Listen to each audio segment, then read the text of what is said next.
প্ৰথম কথা হৈছে এতিয়া দিনৰ পোহৰলৈ স্পষ্ট হ'ল কাৰণ অভিযুক্ত জগত সিং যিজন পাখণ্ড যিজনে আজি বছৰ বছৰ ধৰি এখন আশ্ৰম চলাই তেওঁ বিভিন্ন মানুহক যুৱক যুৱতীক নিৰ্যাতন চলাই আহিছিল কিন্তু এতিয়া পুলিচৰ কব্জাত গতিকে তাক ফাঁচি লাগে আৰু তাৰ যিখন অবৈধ আশ্ৰম সেই আশ্ৰমখন ইমিডিয়েট উচ্ছেদ কৰিব লাগে চৰকাৰে বিভিন্ন সময়ত বিভিন্ন গৃহ বিভিন্ন মঠ মন্দিৰ উচ্ছেদ কৰে গতিকে আজি আমাক এই আশ্ৰমখন উচ্ছেদ লাগে আৰু দ্বিতীয় কথা হৈছে এই মানুহজনে স্বীকাৰ কৰিছে যে তেওঁ বিপ্লৱী দাসক ৰেপ কৰিছিল আৰু তেওঁৰ ঘৰতে যেতিয়া ডেড বডি ওলাইছে তেওঁ কঠোৰতকৈ কঠোৰ শাস্তি আমাক ফাঁচি লাগে আৰু তেওঁক এনকাউণ্টাৰ লাগে এই কথাটো স্পষ্ট আৰু তৃতীয়তে পুলিচৰ বিৰুদ্ধে যিটো অভিযোগ উত্থাপন হৈছে লক্ষ্মণ কুমাৰ দাসে প্ৰথম দিনটোৰ পৰা তেওঁৰ পক্ষলৈ আহিছে তিতাবৰৰ ওসি এজাহাৰ দিবলৈ যোৱা পৰিয়ালৰ মানুহক বেয়া ব্যৱহাৰ কৰিছে থানাৰ পৰা উলিয়াই পঠিয়াইছে আৰু থানাৰ ভিতৰৰ পৰা ছোৱালীজনী চৰিত্ৰক লৈ প্ৰশ্ন কৰা হৈছিল গতিকে পুলিচৰ এনেকুৱা ব্যৱহাৰৰ কাৰণে তিতাবৰত বাৰে বাৰে যুৱতী নিৰ্যাতনৰ ঘটনা সংঘটিত হৈ আছে তিতাবৰৰ ওসিক ছাছপেণ্ড কৰিব লাগে ইয়াক এনকাউণ্টাৰ কৰিব লাগে জগত সিঙক আৰু তেওঁৰ আশ্ৰমখন উচ্ছেদ কৰিব লাগে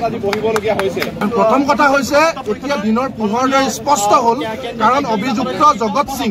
যিজন পাখণ্ড যিজনে আজি বছৰ বছৰ ধৰি এখন আশ্ৰম চলাই তেওঁ বিভিন্ন মানুহক যুৱক যুৱতীক নিৰ্যাতন চলাই আহিছিল কিন্তু এতিয়া পুলিচৰ কব্জাত গতিকে তাক ফাঁচি লাগে আৰু তাৰ যিখন অবৈধ আশ্ৰম সেই আশ্ৰমখন ইমিডিয়েট উচ্ছেদ কৰিব লাগে চৰকাৰে বিভিন্ন সময়ত বিভিন্ন গৃহ বিভিন্ন মঠ মন্দিৰ উচ্ছেদ কৰে গতিকে আজি আমাক এই আশ্ৰমখন উচ্ছেদ লাগে আৰু দ্বিতীয় কথা হৈছে এই মানুহজনে স্বীকাৰ কৰিছে যে তেওঁ বিপ্লৱী দাসক ৰেপ কৰিছিল আৰু তেওঁৰ ঘৰতে যেতিয়া ডেড বডি ওলাইছে তেওঁক কঠোৰতকৈ কঠোৰ শাস্তি আমাক ফাঁচি লাগে আৰু তেওঁক এনকাউণ্টাৰ লাগে এই কথাটো স্পষ্ট আৰু তৃতীয়তে পুলিচৰ বিৰুদ্ধে যিটো অভিযোগ উত্থাপন হৈছে লক্ষ্মণ কুমাৰ দাসে প্ৰথম দিনটোৰ পৰা তেওঁৰ পক্ষলৈ আহিছে তিতাবৰৰ ওসি এজাহাৰ দিবলৈ যোৱা পৰিয়ালৰ মানুহক বেয়া ব্যৱহাৰ কৰিছে থানাৰ পৰা উলিয়াই পঠিয়াইছে আৰু থানাৰ ভিতৰৰ পৰা ছোৱালীজনী চৰিত্ৰক লৈ প্ৰশ্ন কৰা হৈছিল গতিকে পুলিচৰ এনেকুৱা ব্যৱহাৰৰ কাৰণে তিতাবৰত বাৰে বাৰে যুৱতী নিৰ্যাতনৰ ঘটনা সংঘটিত হৈ আছে তিতাবৰৰ ওসিক ছাছপেণ্ড কৰিব লাগে ইয়াক এনকাউণ্টাৰ কৰিব লাগে জগত সিঙক আৰু তেওঁৰ আশ্ৰমখন উচ্ছেদ কৰিব লাগে প্ৰথম কথা হৈছে এতিয়া দিনৰ পোহৰলৈ স্পষ্ট হ'ল কাৰণ অভিযুক্ত জগত সিং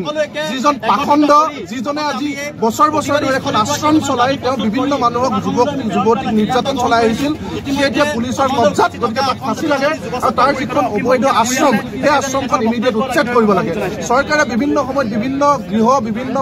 মঠ মন্দিৰ উচ্ছেদ কৰে গতিকে আজি আমাক এই আশ্ৰমখন উচ্ছেদ লাগে আৰু দ্বিতীয় কথা হৈছে এই মানুহজনে স্বীকাৰ কৰিছে যে তেওঁ বিপ্লৱী দাসক ৰেপ কৰিছিল আৰু তেওঁৰ ঘৰতে যেতিয়া ডেড বডি ওলাইছে তেওঁক কঠোৰতকৈ কঠোৰ শাস্তি আমাক ফাঁচি লাগে আৰু তেওঁক এনকাউণ্টাৰ লাগে এই কথাটো স্পষ্ট আৰু তৃতীয়তে পুলিচৰ বিৰুদ্ধে যিটো অভিযোগ উত্থাপন হৈছে লক্ষ্মণ কুমাৰ দাসে প্ৰথম দিনটোৰ পৰা তেওঁৰ পক্ষলৈ আহিছে তিতাবৰৰ ওসি এজাহাৰ দিবলৈ যোৱা পৰিয়ালৰ মানুহক বেয়া ব্যৱহাৰ কৰিছে থানাৰ পৰা উলিয়াই পঠিয়াইছে আৰু